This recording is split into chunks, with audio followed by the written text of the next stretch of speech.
এদিকে আরজিকর হাসপাতালে ফের গিয়েছে সিবিআই। হাসপাতালের ৫ সদস্যের তদন্তকারী দল তারা ইতিমধ্যে গিয়েছে।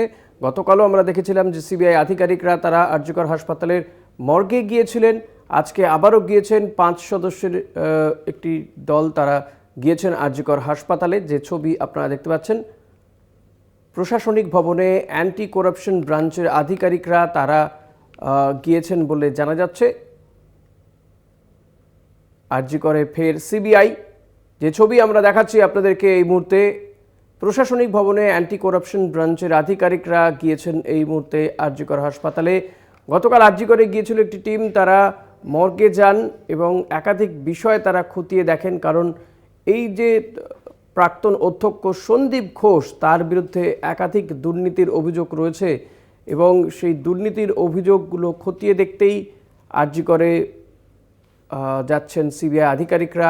এক তো আরজিকরের জুনিয়র চিকিৎসককে ধর্ষণ করে খুনের তদন্ত করছে সিবিআই, এর পাশাপাশি প্রাক্তন অধ্যক্ষ সন্দীপ ঘোষ, তার বিরুদ্ধে যে দুর্নীতির অভিযোগ রয়েছে সেই সমস্ত অভিযোগগুলো খতিয়ে দেখতে বা সেই অভিযোগের তদন্ত করতেও কিন্তু যাচ্ছেন সিবিআই আধিকারিকরা।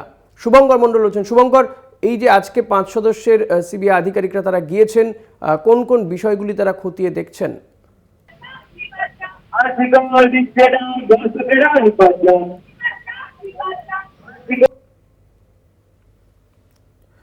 প্রশাসনিক ভবনে অ্যান্টি করাপশন ব্রাঞ্চের আধিকারিকরা তারা গিয়েছেন হাসপাতালে। ৫ সদস্যের তদন্তকারী দল। আরজিকরের ঘটনায় সিবিআই তদন্ত চলছে প্রায় ১৬ দিন ধরে, কিন্তু এখনো পর্যন্ত এই ঘটনায় আর কাউকে গ্রেফতার করেনি সিবিআই। প্রায় প্রত্যেক দিনই সিবিআই দপ্তরে হাজিরা দিচ্ছেন প্রাক্তন অধ্যক্ষ সন্দীপ ঘোষ। তবে এক্ষেত্রে একাধিক তথ্য উঠে আসছে।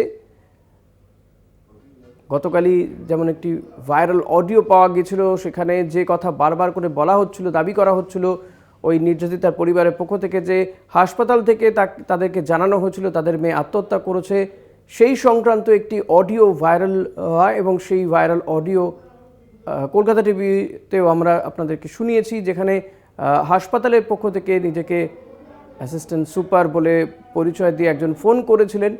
যদিও আজকে সন্দীপ ঘোষ তিনি সিবিআইকে জানিয়েছেন যে তিনি এমন কোনো নির্দেশ দেননি কাউকে, সে কথা তিনি জানিয়েছেন। হাসপাতালে আজকেও গিয়েছে সিবিআই। ৫ সদস্য একটি দল তারা গিয়েছে প্রশাসনিক ভবনে, অ্যান্টি করাপশন ব্রাঞ্চে গিয়েছেন তারা। শুভঙ্কর, আজকে সিবিআই আধিকারিকরা গিয়েছেন, তারা কোন কোন বিষয়গুলো খতিয়ে দেখছেন? দেখো ঋষিকেশ, তোমায় জানিয়ে রাখি যে এইখানে কিছুক্ষণ আগে সিবিআইয়ের ৫ জন আধিকারিক তারা নিজাম প্যালেস থেকে এসেছেন এবং তারা অ্যাডমিনিস্ট্রেটিভ বিল্ডিং অর্থাৎ প্রশাসনিক ভবনের দিকে তারা চলে গিয়েছেন এবং সেইখানে ভেতরে তারা এই মুহূর্তে রয়েছেন।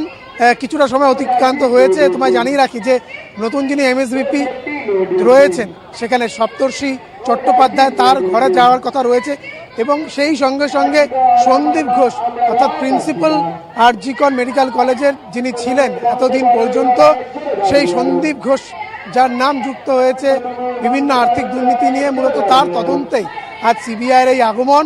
গতকাল যেন মর্গে সিবিআইয়ের দল গিয়েছিল, আজকে আমরা দেখতে পেলাম যে অ্যাডমিনিস্ট্রেটিভ বিল্ডিং অর্থাৎ প্রশাসনিক ভবনে সিবিআইয়ের যে দল ৫ জনের আধিকারিকের সেই দল তারা পৌঁছেছেন এবং এই মুহূর্তে আমরা জানতে পারছি যে সন্দীপ ঘোষের যে ঘরটি, সেই ঘরটিতে তারা যাবেন, সেই জায়গাটি যেন সার্চ করবেন। একই সঙ্গে যিনি নতুন এমএসভিপি সপ্তর্ষি চট্টোপাধ্যায়, তার সঙ্গেও কথা বলবেন। মূলত সন্দীপ ঘোষের বিরুদ্ধে একাধিক আর্থিক দুর্নীতির অভিযোগ কিন্তু উঠেছে।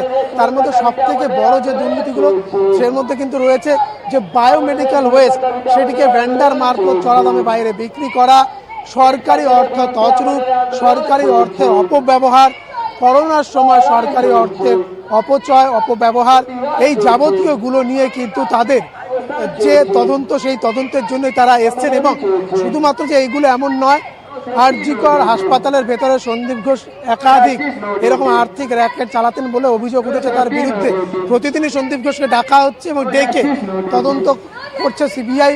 অন্যদিকে যেরকম আরজিকর হাসপাতালে সিবিআইয়ের আগমন ঘটে, আজও দেখা গেল সিবিআই তারা আরজিকর হাসপাতালে এলেন এবং ৫ জনের যে দল সিবিআই আধিকারিকদের, তারা আরজিকর হাসপাতালের ভেতরে এই মুহূর্তে রয়েছেন এবং এই মুহূর্তে তারা একদমই যে শুভঙ্কর থাকো তুমি administrative আমাদের building সঙ্গে। শুভঙ্কর মণ্ডল রয়েছেন আরজিকর হাসপাতালে এবং শুভঙ্কর যেমনটা জানাচ্ছিল যে আরজিকরে 5 সদস্যের একটি সিবিআইয়ের দল গিয়েছে, তারা প্রশাসনিক ভবনে অ্যান্টি করাপশন ব্রাঞ্চে গিয়েছেন। প্রশাসনিক ভবনে গিয়েছেন এই অ্যান্টি করাপশন ব্রাঞ্চের আধিকারিকরা।